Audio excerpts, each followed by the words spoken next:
So I despise restrictive dieting, and this comes in the form of diet plans, shitty fad diets, or any kind of wank stain PT that forces their clients to restrict certain foods. And the reason why I hate restrictive dieting is because restrictive dieting in and of itself is more than enough reason to not stick to said diet. Like the majority of people that I work with have tried to lose weight in the past by doing some kind of weird ass diet, and we found out that that weird ass diet tends to be quite restrictive. Go figure. It causes them to restrict their favourite foods, it causes them to sacrifice their social life, it causes them to eliminate whole food groups from their diet, such as carbohydrates. And ultimately these are the reasons as to why you're finding it difficult to stick to that diet inherently. Us as human beings are quite rebellious species. If somebody tells us not to do something, instantly we want to do it. I mean, remember back in the day when we were kids and our school teacher probably used to tell us, don't throw snowballs. Instantly we wanted to throw snowballs. But now we're not children wanting to throw snowballs. We're adults, and the difference is that instead of somebody telling us about snowballs, somebody's just told us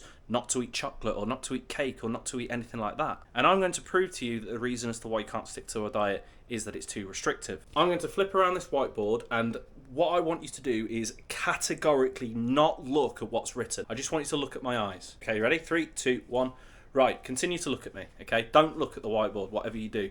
If you look at the whiteboard, then, you know, it's really, really, really bad and really, really, really shit. You shouldn't be doing that. Now, if you've looked at the whiteboard, you get my point. You want to look at the whiteboard because I've told you not to. If you haven't looked at the whiteboard yet, I guarantee you really, really, really do want to, don't you? And that is simply because somebody's told you not to look at it. They've added an arbitrary restriction on doing it. So now what do you think is going to happen with food? If you restrict certain foods, then you are most likely just going to cave instantly because you instantly want to eat it. Or you're going to go your whole life thinking and overthinking about that food. Thus, it's going to make your diet misery-inducing because the only thing on your mind is sinking your teeth into a burger, for example. So this is where you bring in the restrain, don't restrict mindset. Instead of restricting yourself from eating chocolate, just restrain yourself to not eating it like a bellend. Buy in the portioned out chocolate bars instead of a big old slab of dairy milk. Instead of eating a whole large Domino's like an absolute wanker, restrain yourself and have a small. Instead of overeating on Ben & Jerry's and eating a whole tub of it, have about a quarter and add some fruit to it instead. Restrain from eating like an absolute bellend